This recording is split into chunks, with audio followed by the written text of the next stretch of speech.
এই যে দেখেন বাড়িতে আম পাঠাইছে আমার জন্য, দেশের আম। এই যে সবারে দেখাই দেশের আম,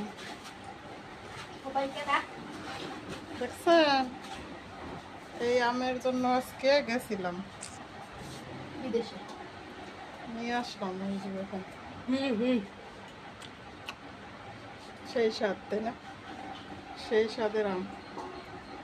এই যে টাক্কু টাক্কু সেই স্বাদ কিরা খাইতেছে, দেখছেন? হ্যাঁ, এই যে আরো কাটতেছে, এখন খাবো। দেখছেন? ছেলে তো সেই মজা করে খাইতেছে আমারে, অনেক স্বাদ, তাই না? খুব মজা। খাও, বসে বসে খাও। এই দেখে আরেক কামলাই তো আম কাটতেছে খাওয়ার জন্য। এটা হচ্ছে আমার কামলা, আম কাটে, তরকারি কাটে, রান্না করে, বুঝছেন? এটা হচ্ছে আমার কামলা। আচ্ছা, সবাই ভালো থাকবেন।